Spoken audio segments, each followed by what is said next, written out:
Começa agora, Rios de Água Viva. A palavra de Deus fluindo até você.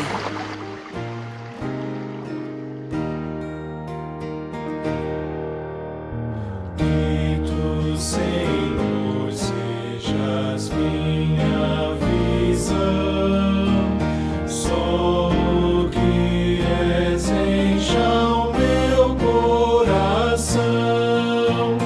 Dia e noite que eu pense em ti, tua presença é luz para mim.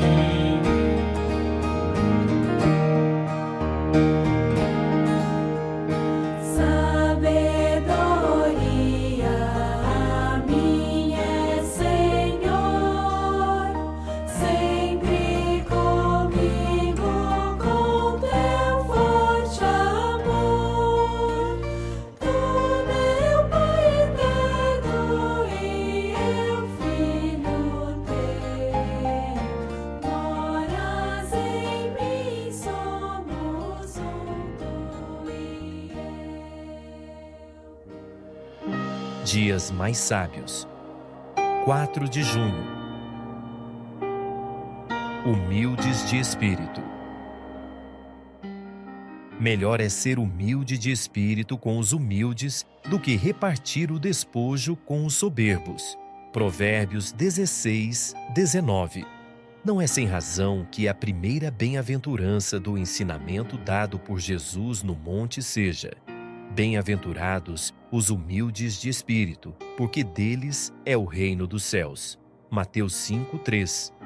Ser humilde de espírito é a condição de se esvaziar do que sabe, desapegar-se das experiências anteriores para receber as coisas novas de Deus. É o contrário da condição da igreja em Laodiceia, que diz: estou rico e abastado, e não preciso de coisa alguma. Apocalipse 3, 17. Se o homem se considerar uma boa pessoa, pois pratica boa ação, julga-se muito capaz em tudo, com certeza é soberbo. Não é para esses que se consideram sãos e justos que o Senhor Jesus veio, mas sim para os humildes de espírito que se veem como doentes e pecadores. Por essa razão, o Senhor ocultou os seus mistérios aos sábios e instruídos e os revelou aos pequeninos. Portanto, não seja sábio aos seus próprios olhos. Nosso Deus habita a eternidade, pois Ele não está limitado, como nós, ao tempo e ao espaço. Ele também habita no alto e santo lugar. Agora, de modo muito especial, Deus habita também com o contrito e abatido de espírito, para vivificar o espírito dos abatidos e vivificar o coração dos contritos. Logo, é melhor ter sempre um coração contrito. Graças a Deus que reuniu na sua igreja os humildes, os que não confiam em sua própria capacidade. Trata-se de uma assembleia cuja suficiência vem de Deus, o qual habilitou cada um para ser ministro de uma nova aliança, não da letra, mas do Espírito. Porque a letra mata, mas o Espírito vivifica.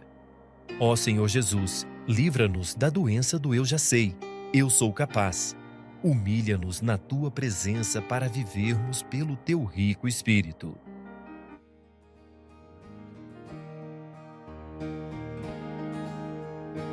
Sabedoria a minha, Senhor, sempre comigo com teu forte amor. Tu, meu Pai eterno, e eu, Filho teu, moras em mim, somos um, tu e eu. Temos assim ainda mais confirmada a palavra profética, e você faz bem em dar ouvidos a ela. É como a uma candeia que brilha no meio da escuridão, até que o dia clareie e a estrela da alva nasça em seu coração. Não busco bens nem dos homens.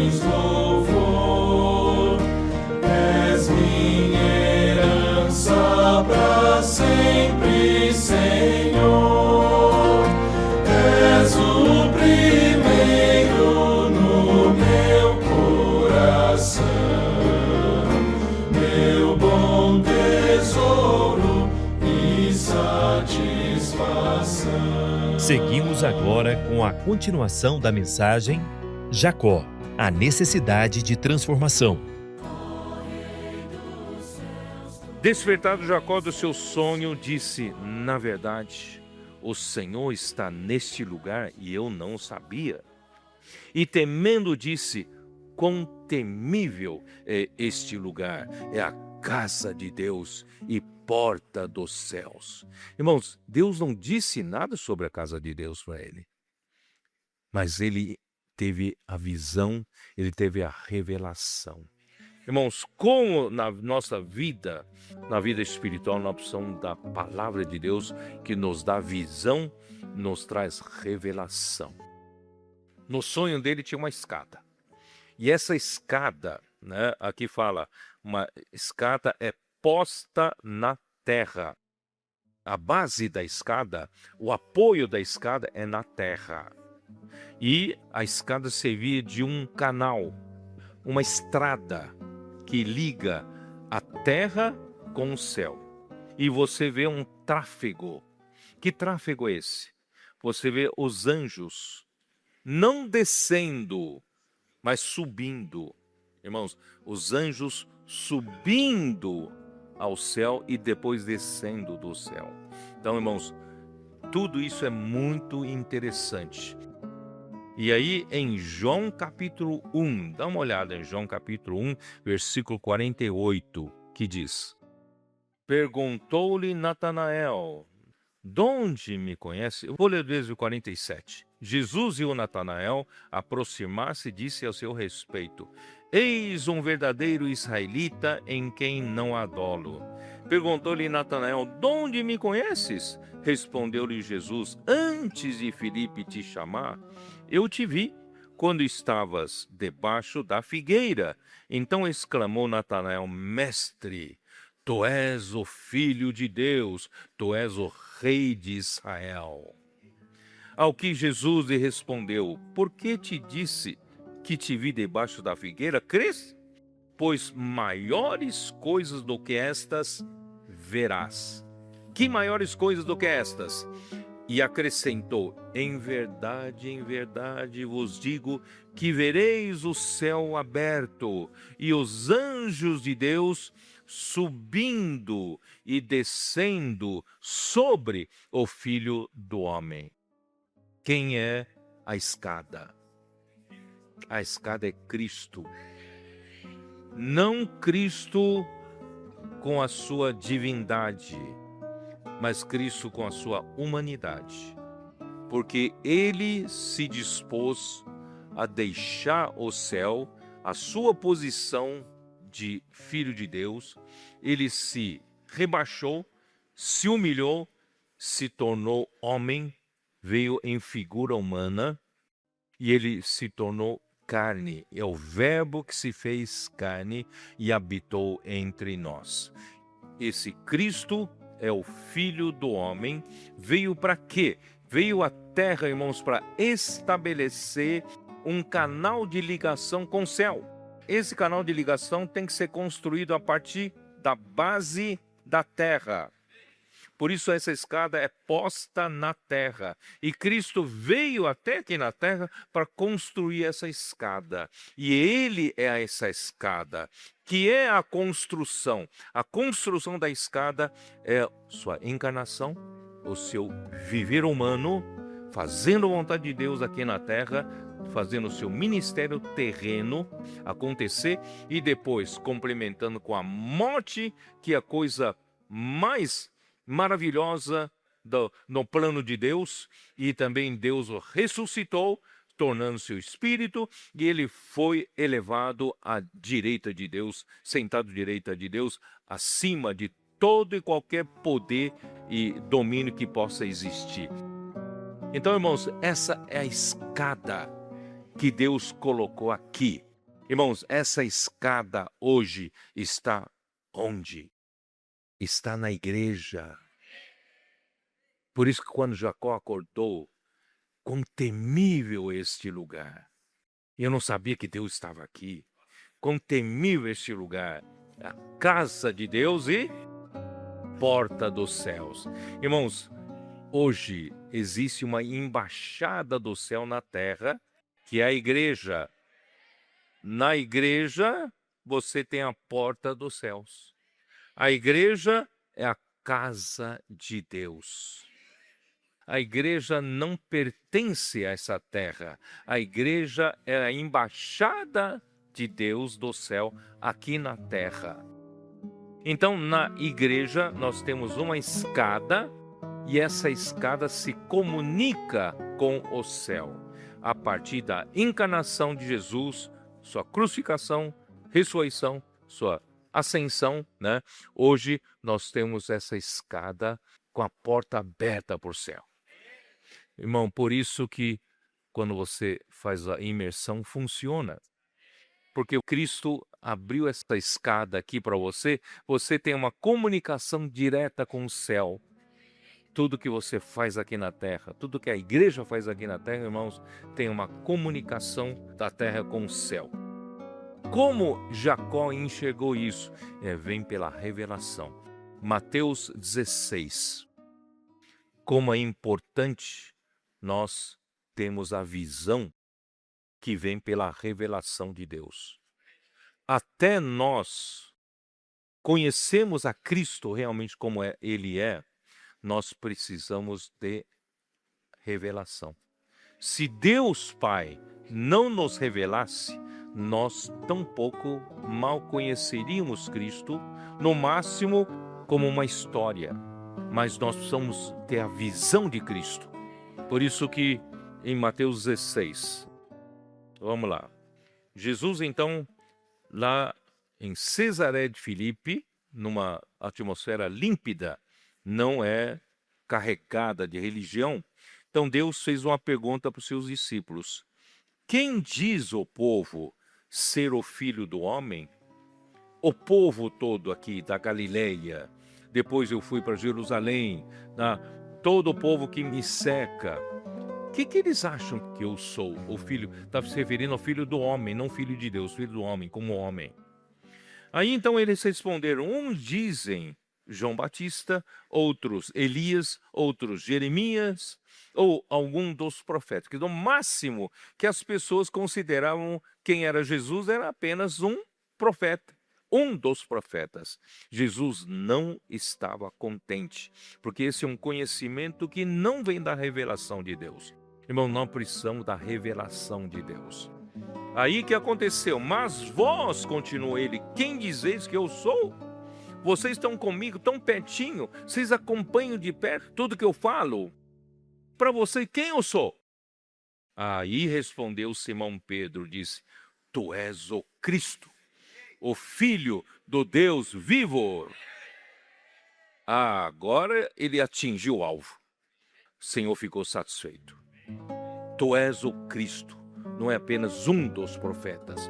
Tu és o Cristo ungido de Deus, o enviado de Deus, que é o próprio Filho do Deus vivo. Por isso Deus faz uma obra viva aqui na terra. A sua palavra é viva. São águas vivas que nós recebemos do falar de Deus. Portanto, então Jesus respondeu, bem-aventurado é Simão Barjonas, porque não foi carne e sangue quem te revelaram, mas meu Pai que está nos céus. Portanto, irmãos, nós para termos uma revelação, uma visão espiritual, nós precisamos que Deus nos revele. Então, você não pode conhecer Cristo de uma forma carnal, natural. Você precisa conhecer Cristo a partir de uma revelação que Deus te dá. Quando Deus te dá uma revelação, você vai dizer, tu és o Cristo, o Filho do Deus vivo. Mas não parou por aí. Jesus ainda quer dar a revelação dele. Então ele diz, também eu te digo. Deus Pai revelou a Cristo aos discípulos. Agora, Cristo quer trazer uma revelação adicional. Também eu te digo, tu és Pedro. Esse Pedro significa uma pedra para material de edificação. Tu és Pedro. E sobre essa pedra, aí já é uma pedra maior. uma pedra para colocar como fundação. E sobre essa pedra edificarei a minha igreja, e as portas do Hades não prevalecerão contra ela. Irmãos, a revelação que Cristo quer trazer para você, além de Deus ter te dado a revelação de quem é Cristo, Cristo quer mostrar para você que Ele quer é a igreja.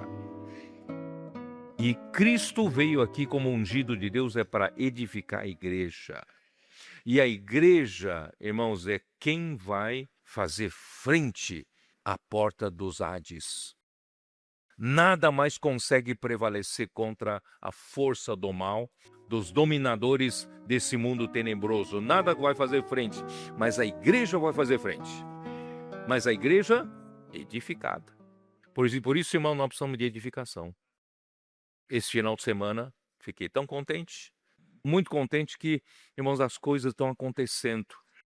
As coisas estão acontecendo, os irmãos estão servindo, estão saindo, estão se expondo a pregar o evangelho, ir para a rua, tendo experiências vivas. Irmão, isso é maravilhoso isso. Só que tem um problema. Quando a gente sai juntos, certo? Na reunião, sentado junto um do lado do outro, né? Eu não mostro muito as minhas arestas, né? Amém, irmão? Tudo bem? Tudo bem. E você? Tá? Dá um abraço, tudo, tá? Né? Mas quando servimos juntos, eu tenho uma opinião, você tem outra opinião.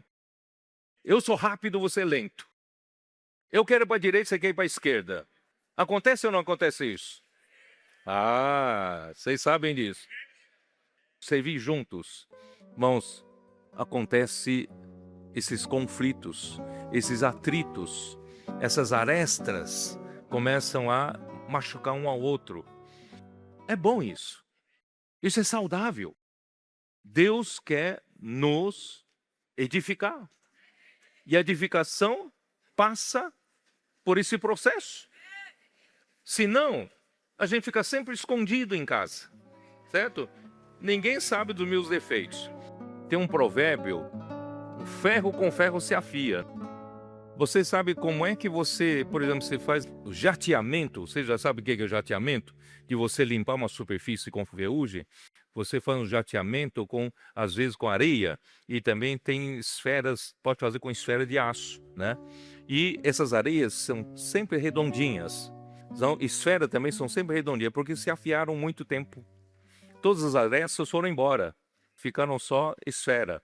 Irmãos, aquelas nossas arestas que machucam um ao outro, vai se tornando parte redonda. Passa o tempo, não machuca mais. A gente vai estar edificado juntos. Por isso que o Paulo fala aos Filipenses: completai a minha alegria, de modo que penseis a mesma coisa, tenhais o mesmo amor, vocês sejais unidos de alma, né? Tendes o mesmo sentimento. Irmãos, isso tudo vem através da edificação.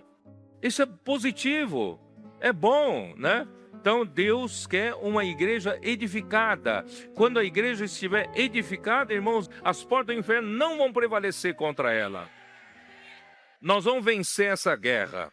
E nós vamos estabelecer o reino de Deus aqui na terra, porque dar-te-ei a chave do reino dos céus. O que ligares na terra terá sido ligado no céu, e o que desligares na terra terá sido desligado nos céus. Irmãos, essa é a implantação do reino de Deus com a igreja edificada. Irmãos, esse é um processo que nós estamos passando. Maravilhoso. Ó Senhor Jesus. Vamos lá. Então, quem são esses anjos que trafegam por essa estrada aberta, que é essa escada? Quem são os anjos? O que eles fazem? Quem sabe o que faz? É um mistério, né? O que os anjos fazem? Qual a tarefa deles? Qual a função deles? Não sei, mas eles ficam trafegando para quê? Por essa escada, fazendo o quê? Hebreus 1, pelo menos, nos dá uma dica para nós. Qual é a função dos anjos? Vocês sabem que os anjos são muitos, né? A Bíblia fala de miríades de miríades. Se você somar, são milhões, milhões e milhões de anjos. Você vai perguntar: por que tantos anjos? Capítulo 1 de Hebreus, versículo 14. Não são todos eles, referindo-se aos anjos, não são todos eles espíritos ministradores. O que são espíritos ministradores? São servos. Os que ministram, os que servem.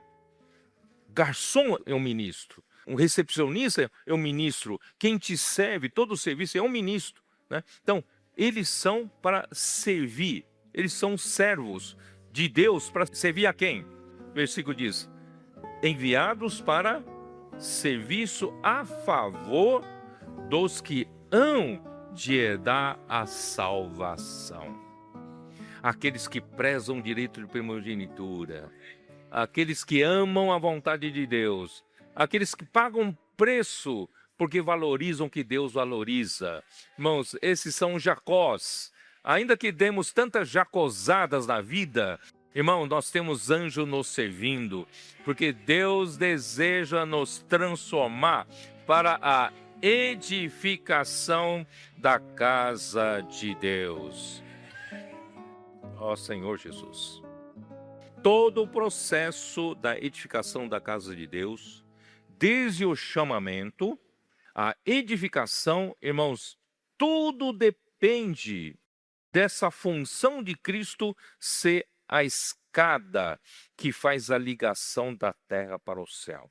Senão, irmãos, nada vai funcionar. Até para minha transformação, porque tem Cristo aqui fazendo a comunicação com o céu. Então, e tudo, irmãos, visa nos transformar, nos edificar, porque nosso destino final, irmãos, é nos glorificar. É a glória de Deus.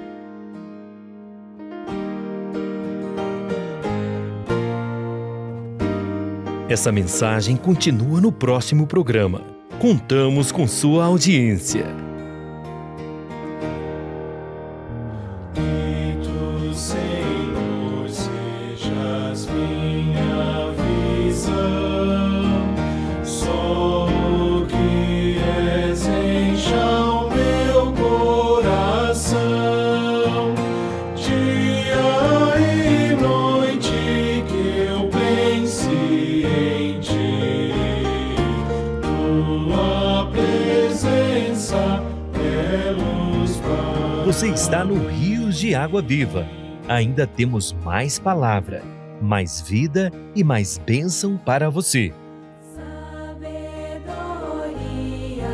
a minha, Senhor, sempre comigo com teu forte amor. Tu, meu Pai eterno, e eu, Filho teu, moras em mim, somos um, tu e eu. Alimento diário. Série Gênesis, transformado para reinar. Autor Pedro Dong. Semana 1. Jacó. A necessidade de transformação. Quinta-feira. Ler com oração. Quando atingiu Abrão a idade de 99 anos, apareceu-lhe o Senhor e disse-lhe: Eu sou o Deus Todo-Poderoso. Anda na minha presença e sê perfeito. Gênesis 17:1. Amar o que Deus ama.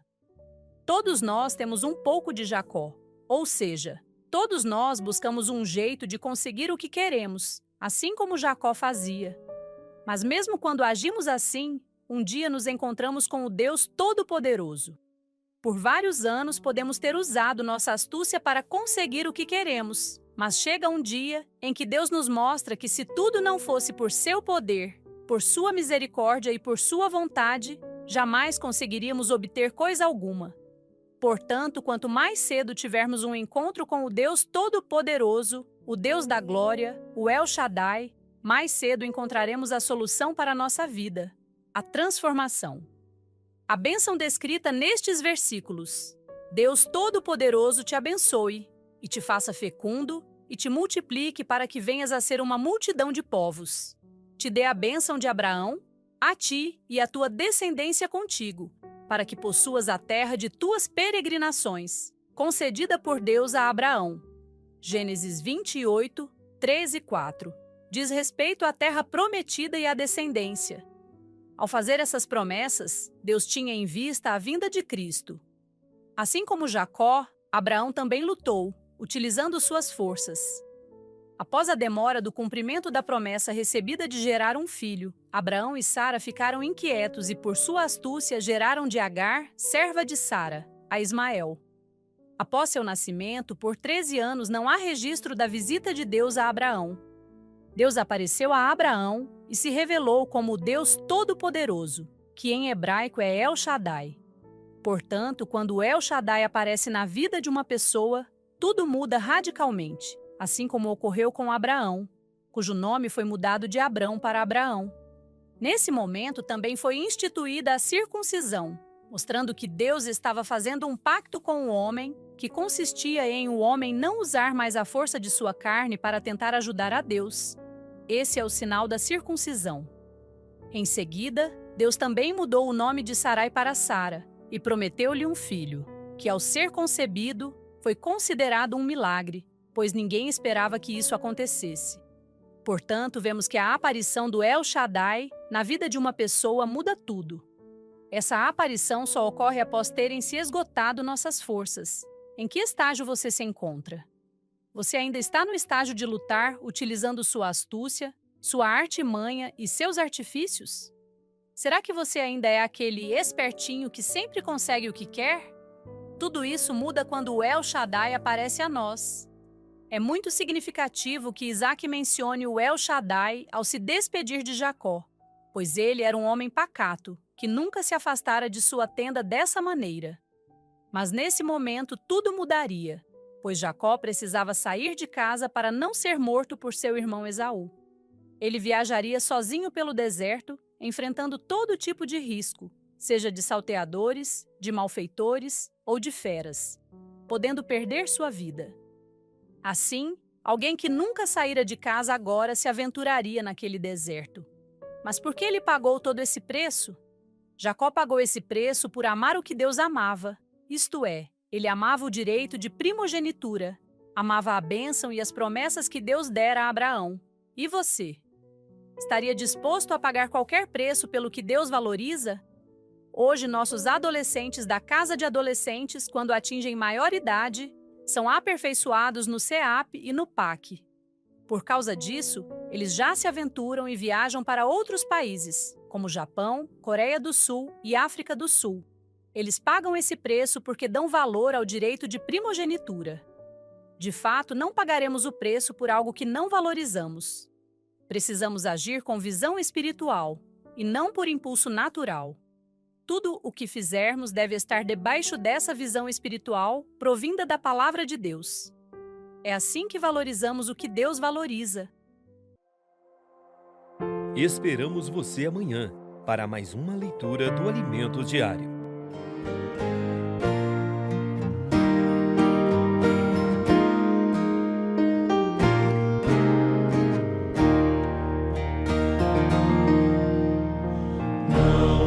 Busco bens nem dos homens louvor, és minha herança para sempre, Senhor. És o primeiro no meu coração, meu bom tesouro e satisfação. Você que nos acompanha pela internet, deixe o seu comentário, o seu gostei. Ó Rei dos céus, tu venceste por mim, brilhante sol da amigos sem fim. E você que ouve o programa Rios de Água Viva pelo rádio, também pode falar conosco pelo número 61 98412 7970.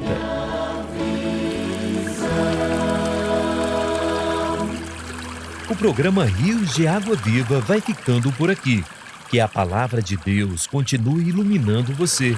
Até o próximo encontro.